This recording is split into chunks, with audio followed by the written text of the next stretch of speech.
Você está ouvindo o MesaCast do Mesa para Quatro. Senhoras e senhores, meninos e meninas, estamos começando mais um MesaCast e agora tem um diferencial, né? Porque esse MesaCast aqui ele é uma live e hoje a gente vai falar sobre Era Uma Vez em Hollywood. E com spoiler. Efraim Fernandes aqui e, cara, eu veria os filmes do Rick Dalton. A gente não vai ter, mas pelo menos a gente vai ter o filme do Cliff Booth. Fala rapaziada, tudo bem com vocês? Aqui é o Marcos Gomes e eu tô me sentindo um pouco pressionado porque agora a gente não pode ser tão salvo assim pela edição, né? Se a gente errar aqui na live não tem como editar. Mas é isso, vamos lá. Pô, mas assim que é bom, cara. O erro faz o ser humano, o erro faz de nós pessoas melhores, assim como os erros de Cliff Booth fez ele um ser humano melhor. E é sobre isso que a gente vai falar, sobre como Era Uma Vez em Hollywood, que não Era Uma Vez no México, a gente podia fazer um podcast sobre Era Uma Vez no México, mas Era Uma Vez em Hollywood fala sobre isso, né? Sobre redenção, sobre sermos pessoas melhores. E pra quem só tá ouvindo, quem falou agora foi o Rafael Teodoro, porque ele não se apresentou. Ah, precisa não. É igual trabalho de escola, você só chega no final e assina o nome. Tá vendo? Eu tô falando, a gente já começa pressionado, já começou errando já na introdução, tá vendo?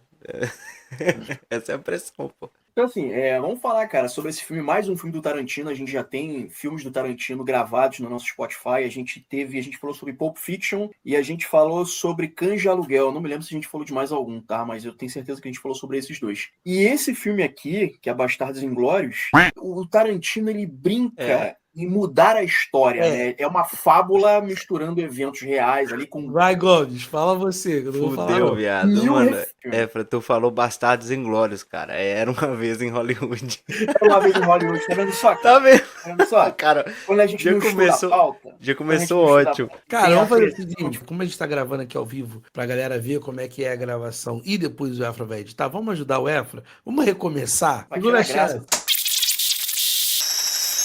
Eu sou Efraim Fernandes e eu gostaria de ver um filme do Cliff Booth, que é o que a gente vai ter futuramente aí, né? Vai ter uma janela de 2 semanas no cinema e depois ele vai direto pra Netflix. Fala, rapaziada. Aqui é o Marcos Gomes e essa é a nossa segunda tentativa de esse podcast. Fala, galera. Eu sou o Rafael Teodoro, uma das pessoas que errou na primeira versão do podcast. Mas assim como essa segunda gravação e o tema do filme, na minha visão, Era Uma Vez em Hollywood, sobre recomeços, sobre novas chances, sobre sermos pessoas melhores, e vamos conversar sobre isso, sobre este filme, que é Era Uma Vez em Hollywood. Assim como Bastardos Inglórios, o Tarantino, ele pega esse filme aqui, que é uma fábula, ele mistura elementos reais e altera eventos históricos, tem 1001 referências cinematográficas, tá, gente? Eu não sei dizer quantas, mas ele faz essa mistura, ele faz a história da maneira dele. Como é muita coisa pra gente debater, não sei se a gente vai conseguir falar sobre tudo, então vamos simplificar, vamos só falar das nossas experiências, o que a gente captou desse filme. Queria começar falando sobre o Cliff e o Rick, essa relação deles dois, né? Eles têm suas diferenças no jeito de ser, mas eu sinto também que eles meio que se complementam um pouco, né? E porra, assim, né, cara? Tarantino conseguiu juntar 2 ótimos atores, na minha opinião, que é o Leonardo DiCaprio e o Brad Pitt. O Tarantino, ele é muito embaçado em escrever personagem, a gente sabe disso. O cara tem vários personagens icônicos na sua filmografia. E aqui ele mandou muito bem, né? No começo pela escolha, né? De escolher o Leonardo DiCaprio, que a gente sabe que é um cara que consegue entregar muito. E também o Brad Pitt, na mão do Tarantino, fez talvez os melhores papéis da vida dele. Não à toa rendeu um Oscar de melhor ator coadjuvante. E os personagens são muito bons, cara. Porque o Tarantino, ele te coloca no cotidiano daqueles dois. Você vê praticamente como se fosse um dia deles ali, um dia muito louco deles, né? Você acompanha o dia desses caras e você facilmente se afeiçoa por eles, né? Às vezes você pode se afeiçoar mais pelo Cliff por um motivo, ou às vezes mais pelo Rick Dalton por outros motivos, mas querendo ou não, são dois personagens que se complementam muito bem, né? Eu acho que o Brad Pitt traz muito mais dessa parte de um personagem um pouco mais badass, aquele cara mais tranquilão, aquele cara de bem com a vida, que é o Cliff. Meu contraponto já tem o Rick Dalton, que é aquele cara que eu acho ele um pouco mais engraçado, é o cara que tá sempre reclamando, é o cara que tá sempre chorando, é completamente diferente, o cara que acha que a fama dele, que a carreira dele vai acabar e tudo mais. Então eu acho que esse complemento desses dois personagens, e você acompanhar eles ali durante esse tempo longo que o Tarantino te deixa, às vezes parecendo que até não acontece nada demais no filme, porque quando você vai ver um filme do Tarantino, você tá esperando sangue, tu tá esperando tiro, tu tá esperando o suprassumo, né? E ele segura isso lá pro final. Mas o filme todo ali, praticamente 70% do filme, é você andando com esses caras. É você, sabe, entrar dentro do carro com os malucos e viver um dia com eles. E eu achei essa ideia, assim, do Tarantino muito, muito foda. Porque o Tarantino é um cara que ele já fez aí praticamente o que ele quis, né, no cinema, né? Filmaços, assim, que tem um pouco. Você olha pros filmes do Tarantino e você fala, isso é um filme do Tarantino porque tem a assinatura do cara. Eu acho que o Era Uma Vez em Hollywood é o filme que mais foge dessa assinatura dele, apesar de ainda ter. Eu acho que é o filme mais fora da casinha de todos esses 9 filmes que ele já fez. E pra mim é muita coragem. Ele poderia ter jogado no seguro, ter feito mais um filme como a gente sempre esperou, a gente ia bater palma em pé, né, como a gente sempre faz.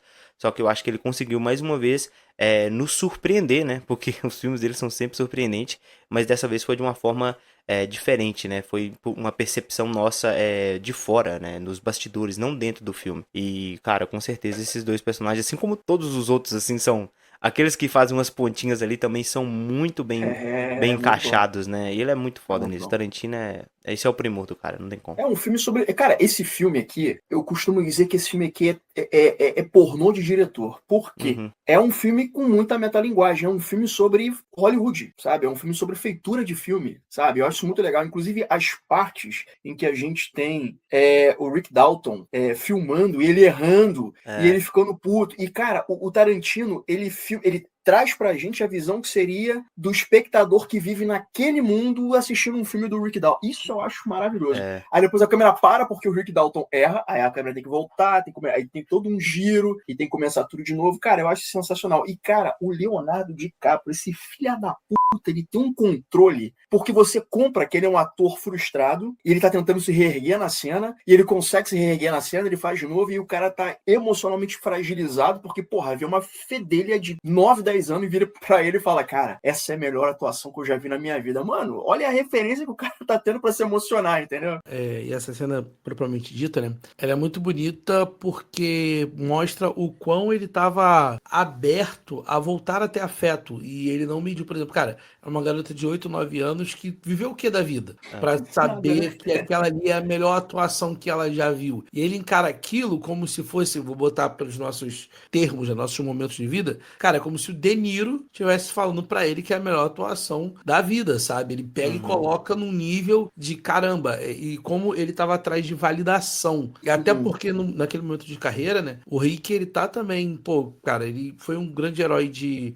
cinema, aí tava fazendo série, uma oportunidade que todo mundo considerava como se fosse morta, sabe? Cara, tu vai fazer um filme na Itália, aquela coisa, mas foi o que resgatou a carreira dele. Então, tudo isso é muito importante. E vocês estavam falando aqui a respeito da relação dos dois, e é meio good guy, bad guy, né? E o Tarantino, cara, sabe fazer isso muito bem. Vou pegar aqui, por exemplo, Pulp Fiction, que é um dos meus filmes favoritos. Cara, é o Samuel Jackson e o Vega ali. Os dois, só que eles dois são bad guys. Mas, de maneira geral, o Vince, ele é mais...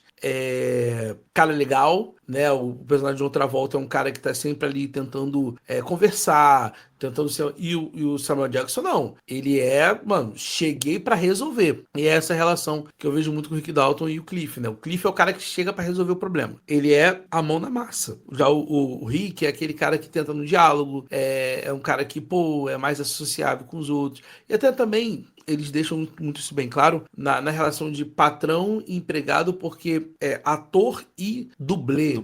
Né? Eles deixam bem claro essa hierarquia. E o dublê, ele é casca grossa, é o cara que se arrebenta, é o cara que vai pra mão, e o ator é um pouco mais, não, isso aqui, eu sou mais delicado nessa área e tudo. Então essa relação deles é muito bem construída.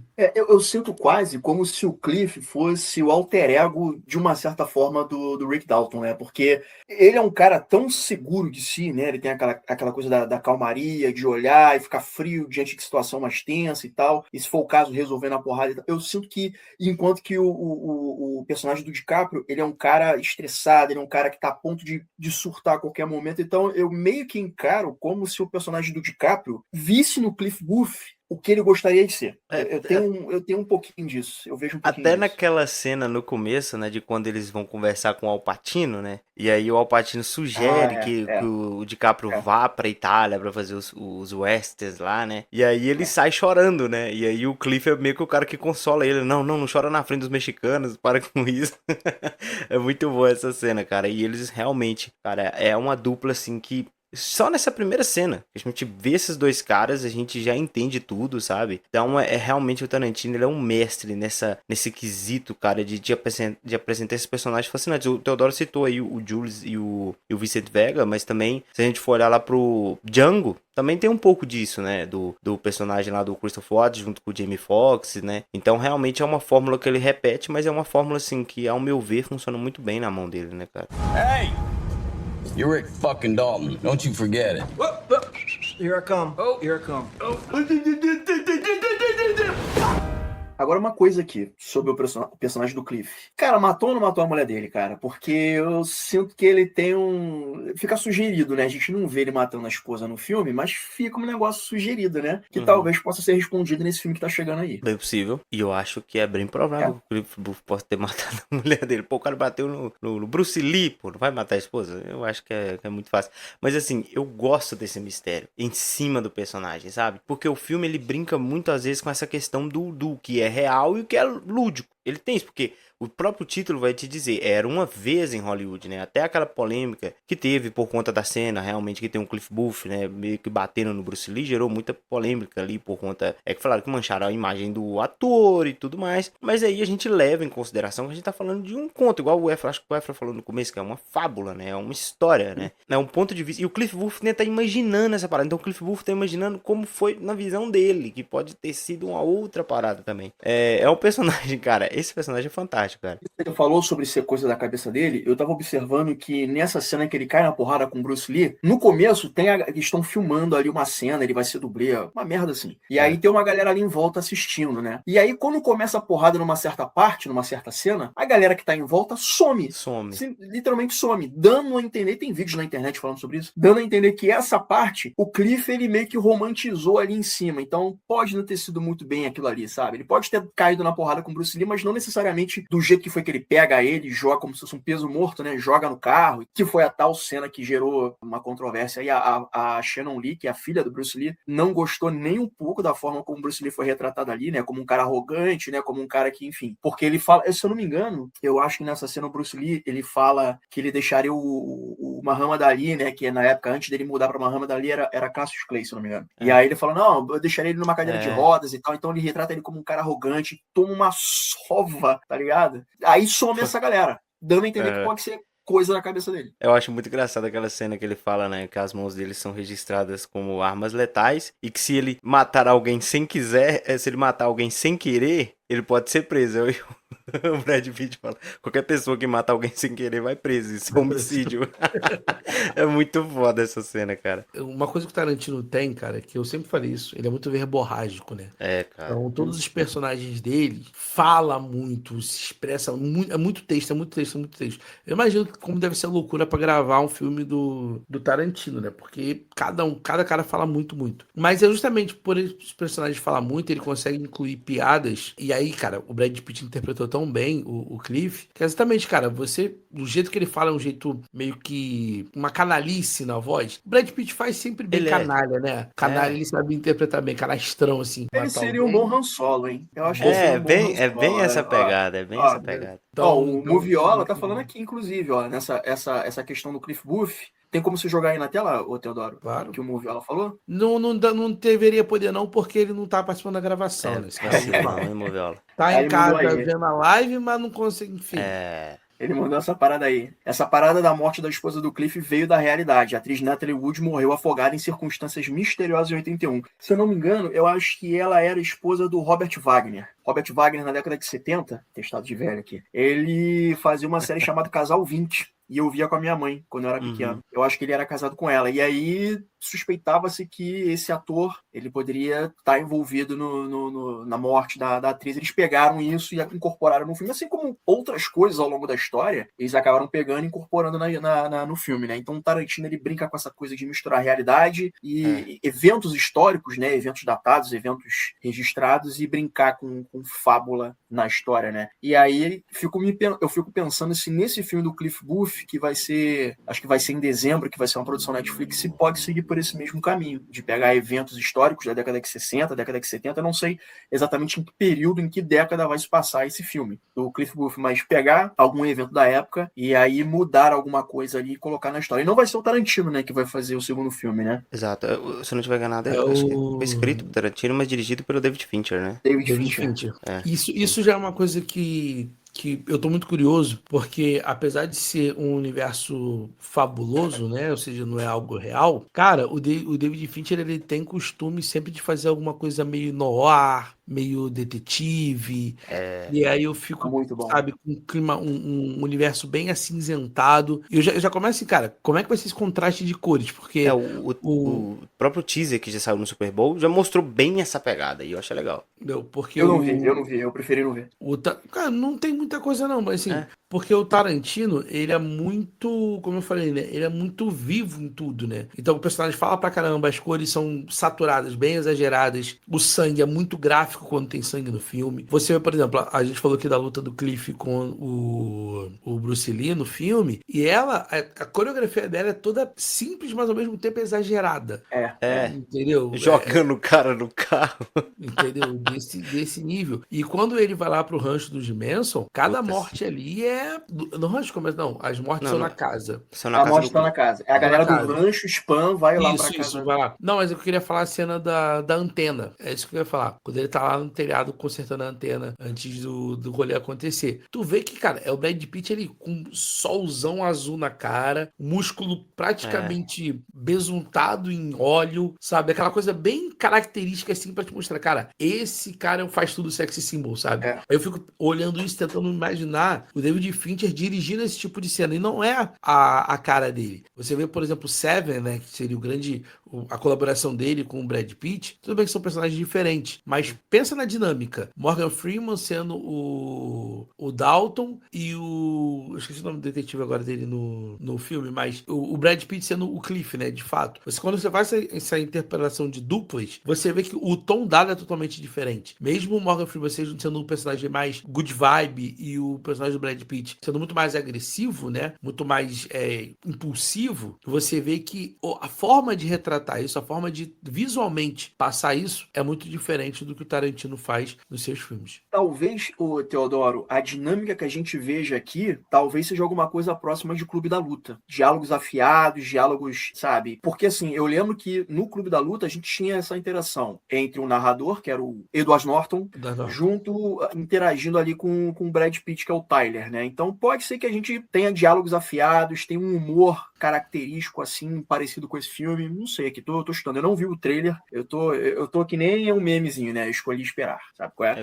Mas, cara, eu acho que a gente pode ter um filmaço aí. O curioso é que eu acho que é a primeira vez que a gente tem uma sequência de um filme do Tarantino que não tem envolvimento do Tarantino. Na verdade, acho que tirando Kill Bill, eu acho que o Tarantino não é de fazer sequências, sacou? E aí agora a gente vai ter, e é um outro cara entrando. Tudo bem que o Tarantino estará na produção, acredito eu. Mas é um outro cara dirigindo. E aí? E mesmo o Kill Bill é diferente, né? Porque o Kill Bill ele é um filme que acaba sem final. Então ele pede uma segunda parte, né? O Aranha vs Hollywood é um filme que se fecha ali, né? Ele acabou e você entende o que acontece. Exato. Assim, ao meu ver, né? Não havia uma necessidade de fazer uma sequência. Mas, pô, se o Tarantino escreveu e, pô, entregou na mão do David Fincher e o Tarantino aprovou isso, né? Eu até falei, acho que esse algum MesaCast, né? Que o Tarantino deu uma entrevista falando, pô, cara, talvez nós sejamos os dois melhores diretores da atualidade. Então, por que nós não devemos fazer um trabalho juntos, né? E realmente, o Tarantino, se você for pegar... esse é o filme do meu sonho, tá? Eu vou falar com vocês, não vou mentir, porque o David Fincher, ele é o meu diretor favorito.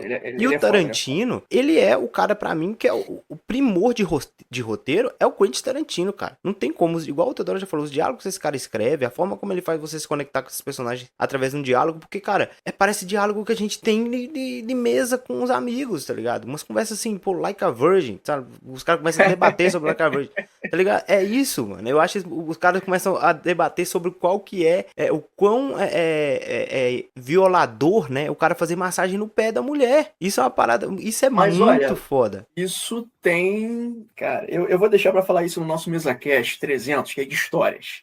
Maravilhoso isso aí, já tô animado. Isso é outro assunto, Galera quer ouvir Mas, putaria nesse dia, mas isso é outro assunto. cara, Mas mas assim, cara, eu quero muito ver, eu quero muito saber o quão ele se aproxima narrativamente, visualmente, esteticamente, ou não, do Era Uma Vez em Hollywood, né? E eu quero saber se ele vai brincar também com essa coisa de mudar eventos históricos, mudar coisas conhecidas, porque assim, porra, cara, como é que tu vai fazer uma sequência disso, cara? Sabe? é prequel ou é sequel? Eu não Nem sei. sabe Eu não isso, sei né? em que Nem isso a gente momento se sabe. passa a história. Eu não sei se ela. Não sei. Mas eu tô com expectativa. Eu acho que pode ser um filme que realmente, assim, gerou aquele medo. Eu não vou mentir pra vocês, na primeira vez que eu fiquei sabendo, pô, filme, uma sequência do Tarantino ser um Tarantino. Porque Era Uma Vez em Hollywood é um filme que tem a assinatura do cara, né? E a gente gosta porque é do Tarantino e tem tudo que a gente gosta. Agora, falei, cara, será que vai dar certo? Sabe, fazer uma sequência sem um Quentin Tarantino? Mas depois, cara, pensando realmente sobre quem tá envolvido nessa parada, eu fiquei um pouco mais calmo. E porque eu gosto também desse universo. Eu acho que é um universo que tinha muito a se explorar. O Tarantino falou que ia fazer a série do Baltimore, acabou que não fez. E assim, cada ano que passa eu tenho mais certeza que a gente não vai ver mais um filme do Tarantino. Eu acho que o Era Uma Vez em Hollywood realmente vai ser tipo o último filme. A gente não vai ter outro. Ele falou que iria fazer mais um, que seria seu 10º filme e encerrar com 10. Até chegou a montar o elenco pro The Critic, que seria o nome do filme, que já tinha confirmado o Brad Pitt como ator principal, mas depois cancelou o projeto e não vai ter mais. E cara, se for, eu vou te falar, cara, eu tô satisfeito, eu gosto. O Era Uma Vez em Hollywood foi o filme, assim, foi o primeiro filme do Tarantino que eu vi, esperei com expectativa pra ver, sabe? Porque o primeiro filme do Tarantino que eu vi, por incrível que pareça, não foi Pulp Fiction, foi Django. Eu tava assistindo em casa e tava passando em algum canal, cara, assim, de filmes que passam, esses canais passam filmes o dia todo. E tava indo começar o Django. E eu comecei a assistir, cara, e falei, cara, quem é esse cara que fez esse filme? Que filme louco, sabe? E aí eu fui atrás da filmografia do cara, aí eu fui ver depois, em sequência eu vi o Pulp Fiction, vi todos os filmes depois, e fiquei na expectativa pra ver um Era Uma Vez em Hollywood. E assim, o Era Uma Vez em Hollywood, ele é um filme assim, a gente que tá conversando aqui, eu acho que nós três aqui gostamos do filme e o público geral também, mas tem aqueles que assistiram esse filme na época e entortaram um pouco o nariz pelo fato de ser um filme bem diferente do que a gente tá acostumado a ver, no sentido de filmes do Tarantino, né? Hey! You're Rick fucking Dalton. Don't you forget it. Here I come. Oh, here I come. Oh. E assim, seria bom, eu lembro de ver esse filme no cinema, e é bom você já ter um conhecimento prévio, por exemplo, do arco da Margot Robbie, porque quem tá por fora da história vai ficar meio assim, ué, mas o que é isso que tá acontecendo? Quando eu fui vendo a história, eu falei assim, tá, agora eu entendi. Sharon Tate, ela foi, infelizmente, ela foi brutalmente assassinada pela galera do Charles Manson, né, que o Charles Manson, ele tinha essa coisa de fazer a cabeça das pessoas, né, e dizem que o Charles Manson, ele por si só, ele nunca matou ninguém, mas ele sempre era mandante, ele sempre fazia a cabeça das pessoas, né. Eu sinto que o Tarantino, quando ele escala a Margot Robbie e a produção ganha um aval da família, que eu acho que isso é muito importante, né, a família sentiu, no primeiro momento parece que eles não tiveram tanta confiança, mas depois de conversas e tudo mais, e troca de figurinhas ali, a família acabou aceitando o projeto, abraçando e tudo mais. Cara, a Margot Robbie, ela traz uma leveza para esse filme, tudo aquilo, eu sinto que o Tarantino falou assim, cara, isso aqui é tudo aquilo que deveria ter acontecido com a Sharon nesse dia. E chega a ser satisfatório a gente ver aquela galera se fudendo no final. Sabe? É satisfatório. E eu sei que tem muita gente que reclama do ritmo acho que até o Teodoro chegou a falar isso uma vez, sobre o filme poderia ser um pouco mais enxuto. Também eu sinto que o filme poderia ser um pouquinho mais enxuto, mas quando você entende todo o contexto do que aconteceu lá no final da década de 60 e tudo mais, eu falei assim, não, beleza, eu aceito. Mas eu concordo com o Teodoro. Acho que ele poderia enxugar algumas coisinhas ali e tal. Porque a gente sente que quando a Margot Robbie entra em cena, ela só tá indo. Ela só tá vivendo e tal. E aí a gente entende, ela tá indo no cinema, ela vê o próprio filme, ela tá na sala de cinema, ela tá prestando atenção na reação das pessoas, e ela quer saber se a galera tá gostando ou não. Acho que todo artista também tem um pouco disso, né? De saber o quão bem aceito é ou não. São cenas que elas podem não... As pessoas podem achar que é longo demais, pode não agregar em nada, mas no final, esse núcleo, junto com o núcleo do Brad Pitt e do Leonardo DiCaprio, eles acabam se unindo no final, que é aquele banho de sangue. Mas essa cena eu até acho ela bem construída. A minha questão é com outras, por exemplo, o Brad Pitt indo e voltando encontrando a menina lá, a Margaret Rose. Qualley, né? Que é a Margaret... como é Margaret o nome Qualley. dela? A É, vulgo a menina esposa lá- do a Marcos menina, Gomes. a menina do Substância. Então, assim, me incomoda porque a cena se repete 5 vezes, praticamente. Sim. Ele Sim. vai, encontra ela pede carona. Vai, encontra ela, pede carona. Eu tô assim, gente, dá pra você botar 2 cenas e você entender que passar a ideia, tipo assim, cara, isso acontece, ela tá ali mais de uma vez pedindo carona. Você já Uhum. entendeu qual é a ideia. A sequência toda lá no rancho, ela é muito cansativa. Ah, mas eu Com aquela ideia de Eu todo gosto, mundo saindo eu lá pra gosto, poder eu gosto. reclamar. Eu gosto mais dessa cena, porque o filme vira um filme de western por um momento, e depois vira um filme de terror, sabe? Naquela cena dele entrando na casa e você tá esperando qualquer merda acontecer. Eles usam até aqueles planos inclinados, acho que são os holandeses, é plano holandês, alguma coisa assim. Não sei se tá enganado, Holandês, né? aquele meio que diagonal, assim. E pô, e ele tendo aquele diálogo ali com aquela menina, que eu esqueci agora o nome dela. Era a menina famosa aí, pô. Eu não vou Cara, lembrar esse é o nome da agora. atriz, é Dakota. Dakota Fanning. Dakota Fanning. Ele conversando com a Dakota Fanning, sabe? E eles divididos pela grade. Mano, e tu vai entrar ali e vai esperar que o velho esteja morto e não, sabe? Tá tudo bem, o velho realmente assiste programa de televisão com a menina, tá tudo tranquilo, não tem nada demais. Mas aquela tensão que ele sabe fazer, o Tarantino ele sabe fazer, Não, é muito boa, eu gosto, cara. Gente, eu entendo, não é isso. Assim, quando a cena chega no ápice, você justifica tudo que aconteceu anteriormente. Sim. Aí dá essa sensação pra gente, caramba, valeu a pena e tal. Até Mas, por exemplo, porque, Teodoro, desculpa te cortar, mas parece que o filme todo tá te preparando pra aquilo, né? Pra aquele final. Ele tá o tempo todo ali te mostrando elementos que vão ser importantes naquele final, né? e aí vai lá, aí tem que ir lá pegar o. Aí vai a garota lá de cavalo buscar o Ashton Butler, né, Tex. que é o ator. Austin Butler.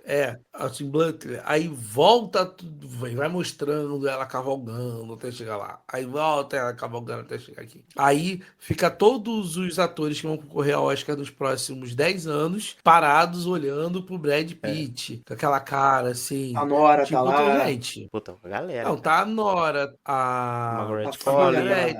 Austin A filha da Butler. Uma Thurman também tá no filme. Não, a Maya Hawke aparece Hawke. na outra cena. mas- No carro. A Sydney Sweeney No tá carro. nessa cena aí também. A Sidney Sidney Sweeney tá no Sweeney tá filme. nessa cena. Tá. Tá nesse Caralho. filme, tá nessa cena. Você vê que tem uma galera nova ali, beleza, você vai usar aquele pessoal. Só que, tipo assim, só fica parado olhando. Até a própria sequência, gente. Cara, do fundo do coração. A sequência A gente falou o nome dela agora, a Maya Hawke. Sim. Tu corta ela do filme, não faz diferença nenhuma, cara. Não, mas é legal, pô, ela dando pra trás. Eu gostei Não, dela entrando, eu entendo, mas assim, vou falar a verdade, é porque é Tarantino. Você não tem problema de ver 3 horas e meia Exato. do filme dele. Sim. Mas se você pensa como cinema, você fala, cara, se vai pra uma mesa de um editor, se é qualquer diretor, não é Tarantino, não é David Fincher, esses caras que tem nome, se é qualquer diretor, se chega, até o Todd Phillips, por exemplo, ganhador de Oscar, chega com essa cena na mesa do editor, na mesa de um produtor, vai falar assim, cara, corta essa personagem. Uhum. Porque não vai acrescentar nada, ela só deu pra trás e ponto. O máximo que ela vai é o carro que foi embora e os caras queriam um carro no final pra fugir e não tiveram. Desculpa te cortar, essa personagem que você tá falando que é da Maya Hawke, essa menina existiu na vida real, ela foi uma, né, das pessoas lá nesse culto maluco do Charles Manson, e ela, de fato, ela desistiu, e, inclusive ela fez a delação dessa galera, se eu não me engano, né, porque foi a tribunal, e o cacete a 4 e tal, acho que eu posso estar enganado aqui, tá, gente, quem souber depois até fala nos comentários, mas ela deu pra trás, entendeu, e aí, por algum motivo, o Tarantino resolveu colocar isso, né, na história, mas assim, eu concordo contigo, né, tem coisa ali que dá pra enxugar, pensando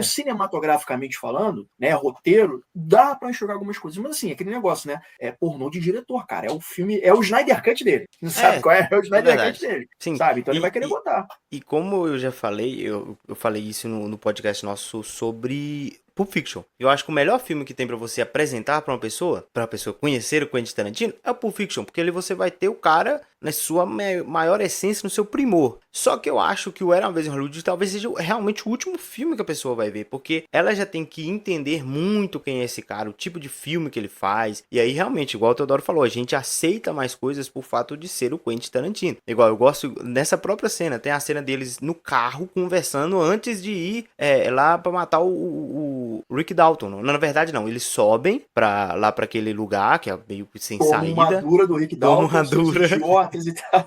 de roupão e um jarro de suco na mão, sei lá, que é suco ou bebida, aquela parada. E aí eles voltam e eles falam, caraca, aquele era o maluco que fazia o Baltiló, pô, tu assistia essa parada com minha mãe e tudo. Os caras, então vamos voltar lá e vamos matar o cara. Eu acho isso, tipo, muito, muito cara do Tarantino, sabe? E como a gente fala desse final, igual eu falei, tudo parece que dentro do filme ele vai te apresentando elementos pra esse final, até te mostrar na hora que quando o Cliff volta pra aquela casa dele, naquele trailer zoado, né? E ele joga a comida e você sente o peso da comida, pra que quando ele joga aquela lata na cara, você entende que aquela parada vai machucar a cara da pessoa. O lança-chamas lá dentro daquele meio que aquele porão, pra quando o Rick Dalton tirar o lança-chamas de lá não ser uma parada jogada, é tudo muito bem desenhado. Mas isso aí é arma de Chekhov, né? Você apresenta aquele elemento lá no começo do filme. Isso aqui é um lança-chamas que eu ganhei da gravação. No filme, Aí, de novo, olha só, vou falar, vocês estão tudo paga pau passar pano de Tarantino. Se é o Nolan fazendo a cena, mostrando o Rick Dalton, Leonardo DiCaprio usando o lança-chamas no filme, vocês vão falar, Nolan explica tudo. Até tá mostrando visualmente o cara usando o lança-chamas. Entendeu? Aí o Tarantino faz o coisa. Aí todo mundo, caraca lá, ele até mostrou o Rick Dalton sabendo que sabe usar o lança-chamas. Mano, é cinema, é audiovisual. Se o cara já falou, isso aqui eu ganhei da gravação de um filme, irmão, já deu. Não, mas é muito bom, porque aparece ele treinando com a parada e falando, não, isso aqui tá muito quente, tem como a gente diminuir? Aí depois tem a cena dele no set, queimem nazistas, queimando os caras. Isso é muito Aí bom. depois, quando o Cliff vai arrumar a antena, o lança-chamas tá lá do lado, no cantinho, e aí ele tira e mata a mulher com o lança-chamas. Mas Então, De tipo curiosidade, ele de fato ele tava manuseando o lança-chamas. Eu até Sim, pensei sim. por algum momento que aquilo ali poderia ser CGI. Não, ele de fato fez. E, pô, essa cena, cara, é loucura. Essa cena é boa demais. Pô, quando o Cliff pega a cabeça da menina e fica batendo no quadro, cara. Eu falei, meu irmão, que é isso? O cara segurou todo o sangue pro final, cara. Essa cena, pra mim, ela é mais chocante. Mais chocante não, ela é mais crua. E eu gosto disso porque, assim, num filme com algum diretor menos sanguinário, menos gráfico que o Tarantino, a pancada na mulher, ela ia ser mais suavizada. Sim, verdade, eu concordo com você. Em todos os filmes você vai ver isso. E nesse não. Eu vou te matar da maior forma bizarra possível. Vou soltar o cachorro em cima de tu. Entendeu? Então eu vou deformar a tua cara. Sabe? Mano, quando ele bota o cachorro pra ele. Nossa, Puta, essa cena é muito boa. Porque é importante a gente voltar no seguinte, se a gente tá falando que explica tudo, aí tem uma cena muito importante também que explica bem, né? Tem a cena dele comprando o cigarro. Isso. Red Apple. Não, o cigarro, a droga, pô, porque o Brad Pitt fuma, que ele fica chapadaço, pô. Ele fica chapadaço, é verdade. Que é muito bom, cara. Puta, ele chapadaço conversando com os ripongas, dando aquela risada. Muito foda, cara. Não. E tentando lembrar o nome do Tex, ele fica, qual que é o seu nome mesmo? Parece seu nome, não, seu nome parece nome de cachorro. Ele fala, eu sou a morte e eu vim pra te matar. Ele, não, era algo muito mais idiota, não era bem isso, hein, não. Eu sou o diabo e vim fazer o trabalho de demônio. Aí eu falei, tá bom, valeu. É muito boa essa cena. E como a cena, assim, cara, aí é Tarantino, é como a cena em lugar fechado escalona de forma absurdamente rápida, assim, entendeu? Porque ele já taca a lata na cabeça da mulher, já tem tiro rolando, aí tem tipo assim, bum, destambera toda. Aí no final, né, o ápice é o lança-chamas do Rick Dalton lá, que também, tipo assim, foi o herói da parada, sendo que E o só Rick fez Dalton- uma coisa. O Rick Dalton ele sai como herói e o Cliff Vai, as sombras, né? Como ele sempre. toma uma facada na costela, né? Ele vai até de Isso, ambulância no isso final, aí. né? E é muito engraçado quando a personagem, inclusive, a menina lá, a Nora, a Mickey Madison, a personagem dela que toma as pancadas na cabeça e sai correndo e gritando, né? E ela Maluca, cai dentro né? da água Sabe? e continua gritando e, cara, é muito foda essa cena. Nossa, Parece que ela tá incorporada, sei lá, tá com demônio no corpo. É um negócio muito bizarro. E tinha uma teoria, cara, que eu vi, que eu achei muito interessante quando saiu o filme, né? Que eles falavam sobre esse final e que falava sobre os polos de diferença. Por quê? A casa do Rick Dalton era meio que ficava numa ladeira, né? Aí tinha a ladeira e aí a casa da personagem da Margot Robbie ficava uma subida. E aí leva a gente a acreditar nesse final, nessa teoria, de que o Cliff Booth teria morrido e teria ido para o inferno. que ele desce a ladeira de ambulância. E o Rick Dalton teria ido para o céu por fato dele estar subindo até a casa da Margot Robbie, meio que, né, voltando para a carreira dele e tudo mais. Eu achei uma fritação quando eu vi essa parada.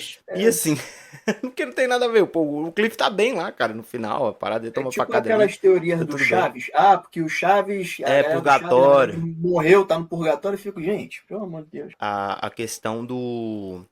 que quebra um pouco essa teoria é porque o Cliff, né, fala... O Rick chega perto dele e fala, cara, você tá bem? Ele falou, mano, você acha que uma facada vai me matar? As pessoas vão precisar de muito mais do que isso pra me matar. E tu acredita, né? E essa cena também é metáfora, voltando da relação do equilíbrio de poder que eles têm, né? Então, assim, o dublê é o cara que se arrebenta, mas quem sempre sai como o principal, o herói, é sempre o ator, né? Sempre o galã. Então, é literalmente isso, né? Porque o Rick Dalton sai como, caraca, salvei a Sharon Tate, matei os assaltantes todos, só que quem lutou, se arrebentou, tá esfaqueado, tá todo quebrado até indo pro hospital, é o Cliff. E é exatamente isso que acontece, né? Acabou o filme, o dublê tá todo arrebentado, recebendo pouco, e quem vai receber indicação de premiação, quem vai ao auge, é o ator, o Rick Dalton. A não ser que você esteja vendo um filme do Jack Chan ou do Tom Cruise, porque o cara faz as duas coisas, né? Então, É verdade. coloca esse último comentário aqui, ó, que o Moviola trouxe. Esse aí, essa parada do lança-chamas é o Chekhov's Gun do filme, tipo A a arma Hattori de Hanzo de Pulp Chekhov, aquilo que a Fiction. gente estava comentando, né? Que você introduz um elemento. A arma de Chekhov, gente, pra quem não sabe, assim, é uma peça que, um artefato, um tecido, alguma coisa assim, que o roteirista e o diretor para a ação, né? Pra fazer você prestar atenção naquilo ali. Você sabe que se ele parou pra te explicar alguma coisa, pra apresentar um ponto, é porque ele vai usar aquilo no final, né? Para não acontecer como o Deus Ex Machina. O que é o Deus Ex Machina? É quando chega uma solução do nada, nunca apresentado pra você. Já a arma de Chekhov não, você apresenta, você dá foco àquilo ali, o roteiro te faz esquecer que aquilo ali existe, mas quando o herói, o personagem vai utilizar aquela arma, você, lembrei, lá atrás aquilo ali já foi apresentado. Por exemplo, já o lança-chamas, ele, como a gente falou, né, você viu o Rick Dalton, né, o Leonardo DiCaprio, testando, medindo temperatura, você viu em qual lugar aquilo ali estava dentro da casa, então quando ele sai e pega, você já pegou toda a sequência ali. Ele não chegou do nada com um lança-chamas. É a mesma coisa do cachorro. Você viu o cachorro sendo treinado antes, então quando ele manda atacar o cachorro atacar, não é algo novo pra você. Não é do nada aquele cachorro que é dócil virou um demônio e tá comendo todo mundo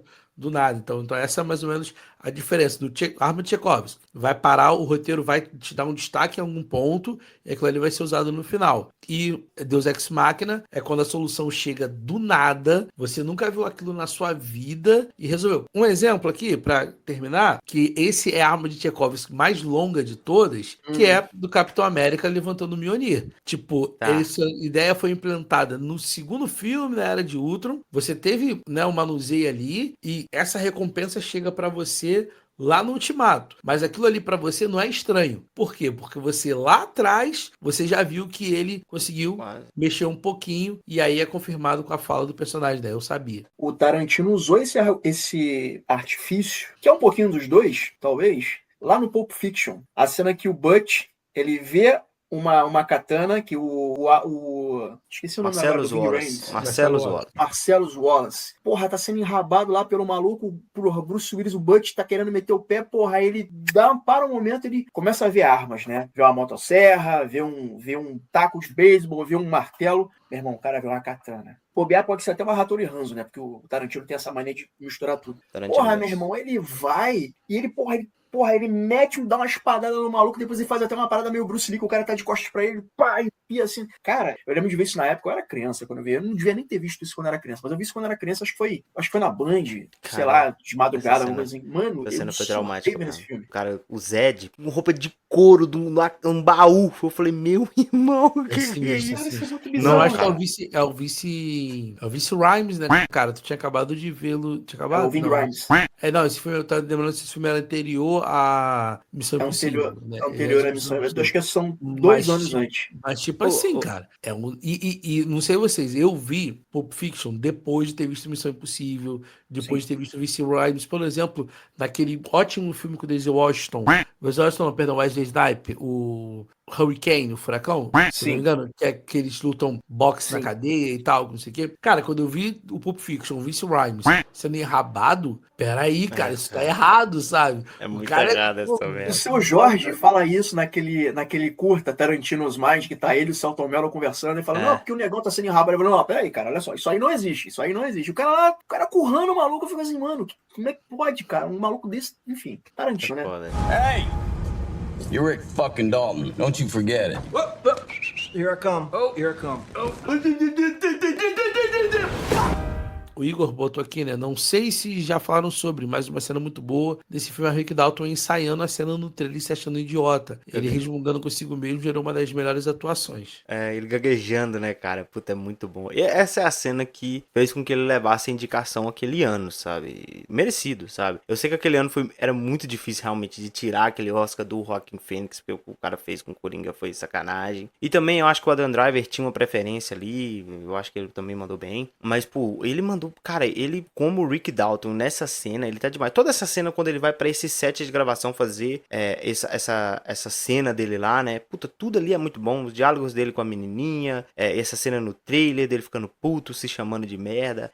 Pô, cara, é o Leonardo DiCaprio, assim, no seu primor. Ele é muito foda, cara. Ele faz tudo, mano. Ele faz um personagem, assim, merda, que tu se simpatiza com o cara. Ele faz o vilão lá no Django, que, puta, também uma atuação fenomenal. Puta, cara, não tem como. O Leonardo DiCaprio era um ator que eu queria ver mais um filme do Tarantino com ele, sabe? Porque, puta, é uma junção muito foda. Cara, eu acho que o Tarantino não vai parar, cara. Eu acho que talvez ele dê um recesso na vida dele, mas pode ser que daqui a 5, 10 anos vai dar uma coceirinha nele, cara, eu vou fazer mais um filme. É porque esse é o maior período sem filmes, né? Acho que a gente tinha ficado de 2015 a 2019 sem um filme dele, que foi, né? Esse espaço entre o Oito Odiados e Era Uma Vez em Hollywood. Agora a gente já tá indo pra meus amigos, 7. 6 anos, 6, 7 anos.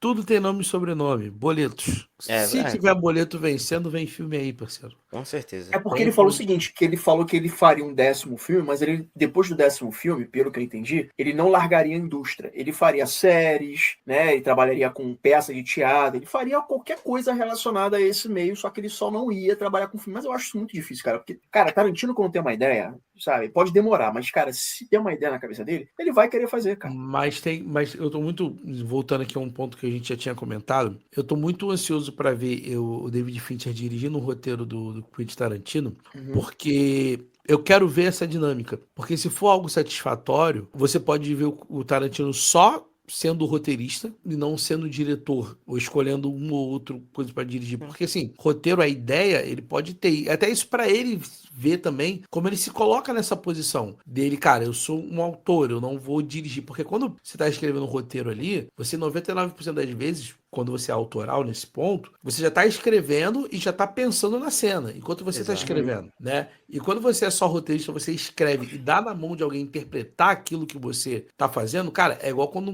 alguém compõe uma música. A pessoa sentou, pegou o violão, pegou o teclado, escreveu a base ali de uma letra bonita, joga na mão de uma pessoa, a pessoa pode pegar aquela letra e virar num metal, pode virar num pagode, num forró, porque encaixou ali. E beleza. E não foi a música, não foi o jeito que aquela música nasceu. E o roteirista é isso. Você pensou na cena, você descreveu lá as falas e tal, mas quando o diretor pega, ele coloca na linguagem. Ele faz plano e contraplano, ele bota luz aqui, luz lá, ele vai fazer essa cena, a câmera vindo de um lado pro outro. Ele vai dar a interpretação. Então eu quero muito ver isso também. Cara, o Tarantino pensou numa cena. A cena com o Tarantino seria, digamos, sangue exagerado e tal. David Fincher pode ser um outro rolê. Né? E aí, como é que a gente vai ver isso? E como é que o Tarantino vai se ver nessa posição? Tô muito curioso. Até porque eu acho que a maior qualidade do Tarantino seja os seus roteiros. Tanto que o cara já foi premiado com 2 Oscars por roteiro, né? Ele nunca ganhou como diretor. As 2 vezes foi por roteiro. Foi por Fiction e por Django. Ele ganhou esses 2 Oscars aí por esses trabalhos. E realmente, cara, essa parada que você tá falando, né? De outras pessoas pegarem e interpretar a coisa que o cara escreveu no papel. Porque a gente sabe que o Tarantino, o diálogo verborrágico vai ter nesse... Eu duvido muito que não vai ter diálogo verborrágico nesse filme do David Fincher. Vai ter, sabe? Só que realmente eu acho que algumas outras cenas, na dinâmica, ação, narrativa, como vai ser montado, aí já é uma outra parada. Então, eu chuto que por se tratar de David Fincher, eu acho que não vai ser tão gráfico assim, porque, por exemplo, Seven é um filme bem carregado, mas eu não me Nojento. lembro de ver cenas muito gore, cenas muito graves, tipo assim, ele não é um Jogos Mortais. Tem a cena sabe? do cara lá que come e morre de tanto comer, que eu acho um pouco grotesco. Assim, não. É um pouco grotesco, mas assim, eu acho que o Tarantino ele vai além, sabe? Então talvez não seja um filme que tenha momentos tão gráficos assim. E aí eu acho que o David Fincher, o que ele pode fazer? Ele pode criar um clima muito tenso ali nas conversas, ou uma dinâmica mais engraçada, como acontece com o narrador e o Tyler Durden. Eu acho que vão ser diálogos afiados, vai haver uma tensão crescente ali até resolver uma situação, sabe? Eu acho que ele pode ir por esse caminho. Eu acho que não vai ser tão gráfico assim, eu não sei. Eu tenho a impressão de que não. Né? Só que é uma coisa... o gráfico não é nem só de ter sangue exposto na tela, né? Mas é o jeito que cada movimento ele é destacado proporcionalmente para ser algo intenso e único e mágico. O Tarantino faz um tiro ser disparado se tornar a coisa mais incrível que você vai ver em todos os tempos. O cara pegando uma arma e atirando. O David Fincher, ele tem o costume de pegar e fazer aquilo como mais uma coisa normal, algo cotidiano assim do dia a dia, entendeu? Eu acho que pode se criar uma tensão e depois a gente ter um crescendo de situações e depois a gente ter o ápice. Por exemplo, tem uma cena do Tarantino que é justamente no Bastardos Inglórios, que eu acho que é uma das melhores introduções de filme que eu já vi, que é aquela cena do Hans Landa conversando com aquele cara dentro de casa e tem toda uma tensão crescendo ali, tu vai sentindo aquela parada, vai sentindo. A galera que deu o Oscar pro Christopher Waltz. Porra, essa cena é maravilhosa. Assim, a galera é chacinada, mas a gente não é uma coisa tão gore, não é uma coisa violenta, obviamente, mas ela não é uma coisa tão gore, tão explícita. Eu acho que o David Fincher pode, talvez, brincar com isso. Crescendo de situações, diálogos, até chegar ao ponto em que o Tarantino faz isso muito bem. Ele vai usar tanto diálogo que vai chegar ao ponto que o diálogo vai acabar, vai gastar aquela situação e aí a gente parte para algo mais físico, algo mais violento. E sabe quem tá nesse filme que eu não sabia e acabei de ver, fiquei mais animado ainda? Yahya Abdul-Mateen II. Pô, esse cara é foda, Esse cara irmão. é muito bom, meu irmão. Também conhecido como o Magnum. Ou E ele fez o Aquaman, né? Ele era a Raia Negra. A Raia O Negra. Arraia Negra, ele foi o Morfeu novo aí do novo Matrix. Morfeu novo. Foi o nosso querido Manhattan. Dr. Manhattan. Sim. Também na série. Cara, muito Cara, bom. ele é bom. E, assim, mudando. Não vou falar disso, não. Vamos seguir. Não vou fugir muito. Não, porque, assim, cara, tem a cena de principalmente atores negros que a gente não dá atenção e são excelentes atores, não tá no gibi. Eu não vou lembrar o nome de todos, tá? Mas, por exemplo, tem o senhorzinho Ruptura, tem o que tá agora, o que tava no Euforia.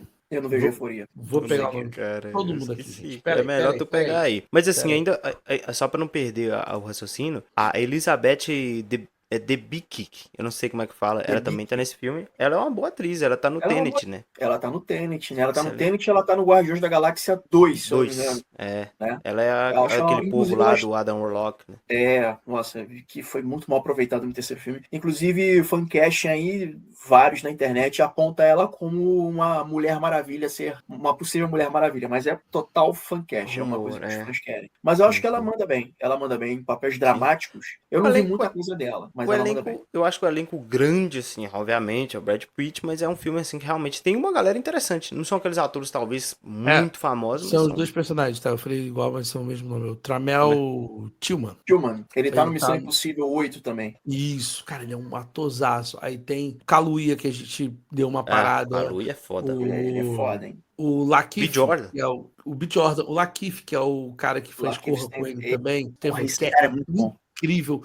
Tem o Stackley Brown, Paradise aí, devorando. Eu tava vendo o uma Idris cena... Elba. Então tem muita gente aí, cara. Cara, eu tava vendo uma cena lá de Lovecraft Country. Essa série é muito boa, cara. Cara, e eu vi o Jonathan Majors e, cara, que tristeza, acabaram irmão. com a série, cara, que tristeza. Não, dá uma tristeza ver o Jonathan Majors assim e falar, cara... teria acabado com a série. Sim, mas... Ele fez merda, né? Ele fez merda, né? Então... Não, é porque ele é muito bom, Mas é aquilo, né? É pra acusar, a gente vai. Quando o perdão acontece, a gente não vem. Já foi tudo esclarecido. E aí? Cadê a reintegração do cara? Não vai rolar, né? Não vai. Infelizmente, a gente sabe que essa parada mancha o cara, não tem como. Aí o cara, é basicamente assim, ele vai ter que refazer a carreira dele de novo. Ele vai ter Só a Winona Ryder que conseguiu. Ele vai ter que voltar. O Robert Downey Jr., pô, a Drew Tem Barrymore, redenção. Barrymore, Tem Drew redenção em Barrymore, Hollywood. Só que assim, você tem que, cara, ir pra baixo. É. Você tem que fazer o caminho de volta. A gente não falou de Jamie Foxx, a gente falou de que é mais atrás, mas o Will Smith e tal. Mas, cara, Tá aí um tema, hein? Tá aí um tema pra gente fazer de mesa cash. Esse comeback aí de Agora, atores. Redenções. só Redenções. mas Não, o é Jamel manda é bem pra bom. cacete, cara. Jonathan Majors, cara, ele é incrível. Eu sei que a gente tá fugindo do tema aqui, cara, mas eu lembro que a gente comentou isso quando tava falando da série de Loki, principalmente da segunda temporada, como o Kang do Homem-Formiga é um, o Timely é outro, e aquele que permanece é outro, cara. É o mesmo ator fazendo 3 personagens diferentes, cara. Tem uma cena do aquele que permanece tirando sarro do timing por conta do timing gaguejar. É ele imitando o outro. É o mesmo ator imitando o outro personagem. Ele interpretando o outro. Cara, isso é muito bom. Cara, ele é muito bom, fuder, cara. né, cara? Isso é muito Que bom, cara. tristeza. Ele é muito bom. Não, e Creed 3 tá aí, cara. Pra quem vê, É? assim, cara, Puta, é incrível. Ele no Creed 3 é demais. Cara, o Bjorda é muito bom, mas ele engole o Bjorda no Creed 3, cara. Agora, esse é o Agora, o nível filme do nem é tão cara. bom assim. O filme nem é tão bom Aquele assim. bico. Assim, Não, mas, pô, aquele bico, aqueles trejeitos biquinho, dele. né? Porra, não, ele é. Puta, que desperdício. Hey! You're Rick fucking Dalton. Don't you forget it. Here I come. Here I come. Cara, eu gosto de como a trilha sonora ela é inserida no filme, mas de uma forma muito orgânica. Às vezes no rádio do carro, né? Os caras estão ali conversando, então o rádio do carro, o rádio às vezes até noticiando os acontecimentos ali. Vocês sentiram falta da trilha clássica de Western quando o Rick Dalton foi pra lá ou quando o Cliff tá lá no rancho? Vocês sentiram Não falta? Não tem? Essas cenas eu acho que, inclusive a do rancho precisamente, eu acho que não tem nenhuma trilha sonora. Não tem. Nenhuma. E não tem aquele. no- Não tem. Aquela coisa porque- meio Sérgio Leone, né? Eu não, As não trilhas, gosto, não. as cenas assim, que especificamente que eu lembro que tem trilhas, é a cena da matança, né, daquele sangue todo ali, tem uma trilha, e justamente nessas cenas de diálogo, onde eles estão dentro do carro, que tem muita música do que tá tocando na rádio do carro, né, agora fora eu não lembro se tem tanto assim. Quem mais é acompanhada por trilha é a personagem da Margot Robbie, a Sharon Tate. É Margot Robbie, é verdade. Ela- As cenas ela Ela também quase tem. não tem diálogo, né? Ela quase não fala. Isso. Então, a trilha acompanha muito ela e tal, como se fosse um acompanhante. Agora, o Cliff, a maioria das cenas do Cliff não tem. Não tem, Não tem trilha, assim. Nem incidental, nem. Só como o Marcos falou, é o rádio tocando no carro e tal. Algo assim. Eu não vi o teaser, eu não lembro se eu vi isso no teaser, mas o carro tá de volta, né? Tá. Parceiro, né, É o cara? símbolo, a roupa E aí o amarelinha. cachorro tá de volta também? Acho Cara, que tá. agora você me pegou, não lembro, tá, né? Acho que tá, Cara- não pode ser um John Wick, tipo, perdi meu cachorro, vou me vingar. Cara, mas eu lembrei de uma cena muito boa, que é aquela cena onde eles vão pra casa do DiCaprio, inclusive que tem até o meme, né, que ele fica, né, subiando e mostrando ali a parada. É muito engraçado essa cena, que os caras estão ali vendo a cena do DiCaprio, né, e aí é engraçado que eles ficam comentando sobre o filme, né, enquanto estão assistindo, como se fosse a gente mesmo, né, o cara falou, pô, cara, que belo pulo, pô, que belo tiro, né, e eles ficam elogiando um ao outro. É uma cena bem orgânica, assim, que eu gostei muito, sabe, que justamente fala muito sobre a questão, até que o Teodoro já falou, de como um artista, ele tá buscando a validação, né, o DiCaprio fica até nessa cena, né, que ele assovia, aponta, é pra falar lá, é a minha cena agora, cara, sabe, pra ele prestar atenção. E eu gosto muito desse arco final, é porque é muito louco, cara. Eu gosto igual a cena quando ele vai pra Itália fazer os filmes, aí vai contar pra gente como foi e tudo mais. Aí tem uma cena de um carrinho pulando um precipício, aí para a cena, aponta e mostra Cliff Booth, que é mostrando que ele que tá dirigindo. Tudo isso é muito legal, sabe? E realmente, pô, eu achei maneiro. Falei, legal, pô, o Cliff que tá fazendo as cenas do cara, sabe? E eles voltando, e como o visual do DiCaprio muda quando ele vai pra lá, ele volta com uma franja horrorosa, e a mulher que ele arruma é italiana, que só fica gritando na hora da chacina toda. Então é um filme muito maluco, é um filme que não tem nexo, a não ser nessa questão igual a gente já falou, de ser um filme todo em volta, praticamente uma cena. Mas é um filme muito maduro, cara, do Tarantino. E muito bonito, cara, se a gente for falar dessa própria cena da Margot Robbie, a princípio, igual, se você não conhece realmente a história, você vai achar que, pô, por que a gente tá vendo essas cenas aqui dessa mina? Ela não tá conectada em nada, ela não interage com os personagens principais, por que a gente tá vendo isso? Mas quando você tem um contexto da história, é muito bonito ver, né, cara? E você fala, pô, mano, poderia ter sido assim, né? Que vontade que a gente tem de ter sido, que fosse dessa forma. forma, né? Então, eu acho muito bonito, cara, a cena quando ela vai na bilheteria e fala, olha, eu tô no filme. Aí o cara vai lá e ela pede pro cara tirar uma foto, né, dela no pôster. Puta, é muito bonita essa cena. Ela com o pé sujo indo ver o filme, sabe? É uma parada muito bonita. E aí é uma parada que a gente nunca viu no filme do Tarantino. É uma parada, assim, que realmente a gente viu um outro lado, uma sensibilidade desse cara. A gente sabe todo o carinho que ele teve, né? E como vocês já falaram, pela talvez a resistência da família. E o final é muito bonito, né? O Cliff subindo pra casa dela, vendo como poderia ter sido aquilo, e aí só o letreiro, né? Era uma vez em Hollywood. Puta, eu acho esse filme um final assim, feliz, né? Se você parar pra pensar, né? Sharon Tate sai viva, é um final feliz.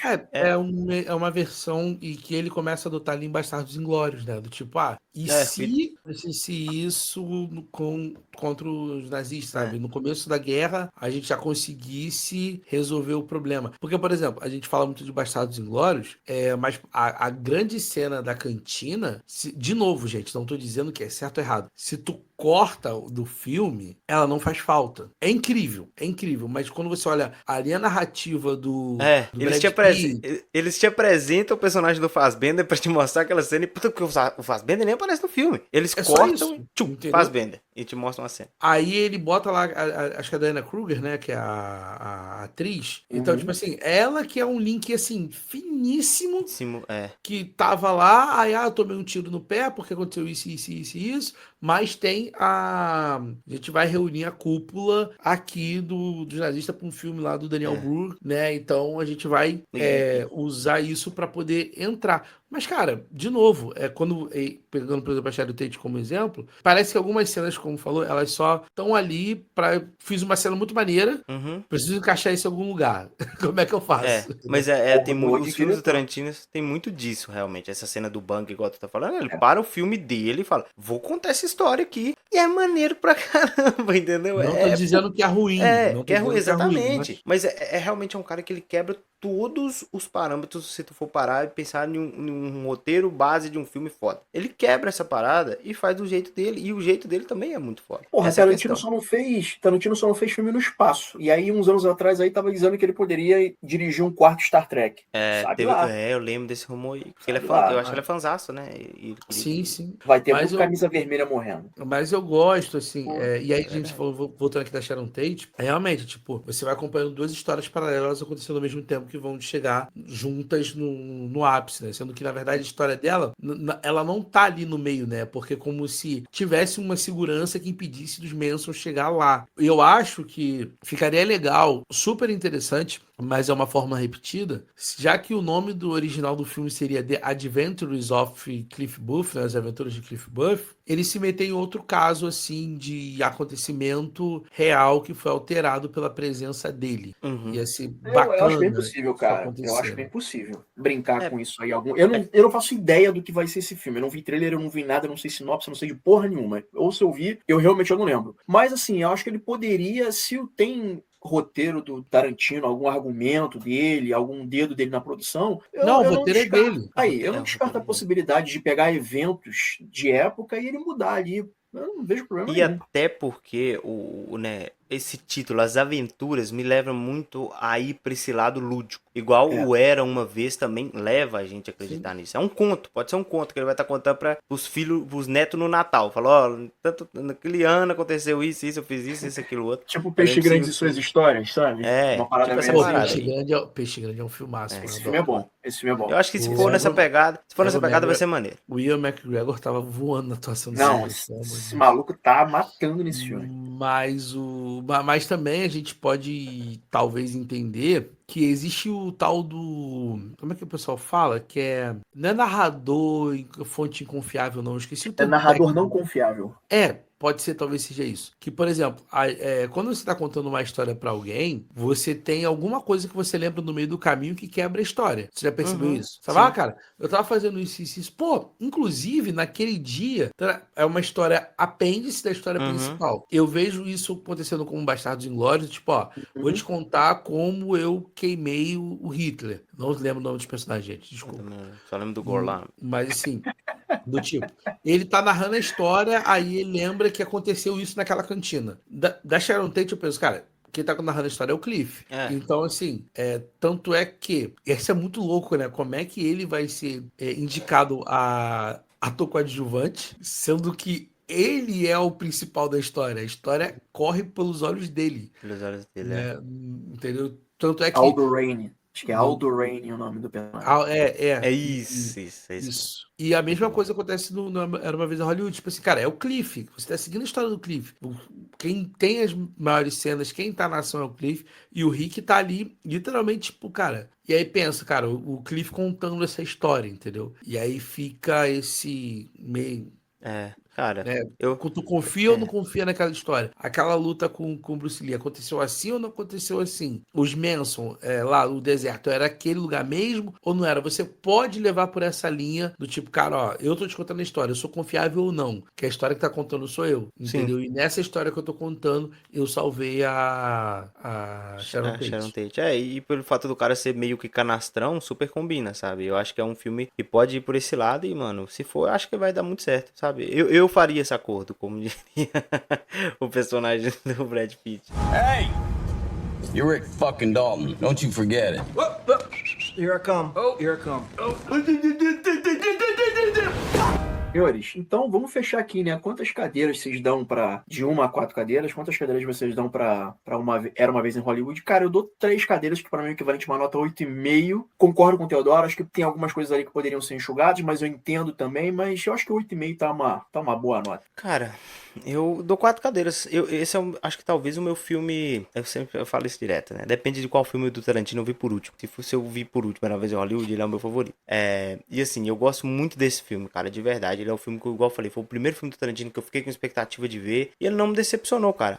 Eu vi o filme, eu fui ver ele no cinema e fiquei, cara, esperando a hora do filme sair em VOD pra eu poder assistir aquele filme de novo, sabe? E pegar mais esses detalhes. Porque ele é um filme muito rico em detalhes, justamente como o Teodoro falou, né? Por ter algumas cenas muito longas, eu acho que tem algumas cenas dessas que trazem uns detalhes interessantes pra gente poder, a gente que gosta de cinema e gosta de acompanhar, e principalmente quem gosta de Tarantino, poder ter mais horas ali vendo essa parada. Então, eu gosto muito desse filme, é um dos meus favoritos do Quentin Tarantino. Se não for o primeiro, tá ali no segundo lugar.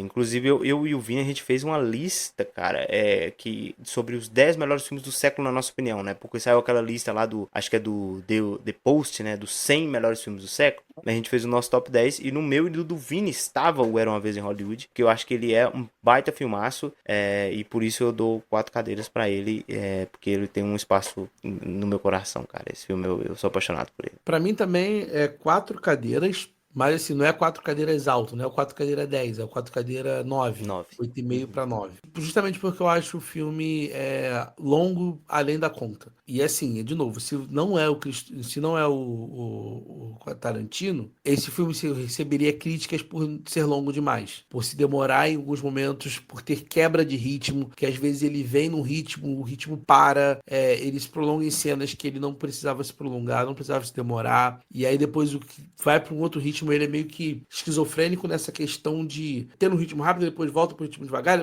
Essa ondulação é muito por causa da edição. Literalmente parece, como o Efra falou, né, que é o Snyder Cut do Tarantino, ou seja, tudo que ele gravou ele botou na tela, e sem ter um filtro ali, cara, isso aqui você vai ganhar mais ritmo, isso aqui você corta, essa cena tá rápida, longa demais, isso aqui tá muito curto, esse diálogo aqui, se você tirar, você não perde o teor, né, a linha condutória do filme. Mas é só por isso, cara, porque é um filmaço. Não é o melhor filme do Tarantino pra mim. Pra mim ainda é Cães de Aluguel, mas é muito porque bate no coração. Foi o primeiro filme do Tarantino que eu vi. Eu ainda me pergunto sobre Like a Virgin. Eu não sei se tá certo, se tá errado aquilo ali, porque é um filme feito com, cara, tudo dentro do... Você tem 2 cenários. Cenário 1, lanchonete. Cenário 2, galpão. Quase uma peça de teatro aquilo ali, né? Quando você tem cenários reduzidos e um filme, segura o filme, é muito diálogo, muitos personagens interessantíssimos. Então, pra mim, Cães de Aluguel ainda é o melhor, mas é porque bate no coração. Foi o primeiro filme Tarantino que eu vi e foi o que minha cabeça explodiu. Quem é esse cara? O que ele dirige? Por que esse filme é assim? O que tá acontecendo nesse mundo? Mas Era Uma Vez em Hollywood não tem como não tirar de ser dos melhores filmes do Tarantino. É isso, galera. Ó, vocês já sabem, ou se vocês não souberem, estamos falando agora. Críticas, sugestões, quiser que a gente fale de filme, de série, de alguma coisa que você acha interessante, que você acha bacana, mesapra04@gmail.com, 04 numeral. A gente também tá no Spotify, Deezer, agora aqui no YouTube, outros aplicativos, então pode mandar mensagem por lá também. Manda mensagem, uma DM no Instagram também, que tá tudo certo. E a gente corre atrás de poder fazer uma gravação sobre o que você tá sugerindo. Senhores, muito obrigado pela participação de vocês, muito obrigado pela audiência de vocês e até a próxima.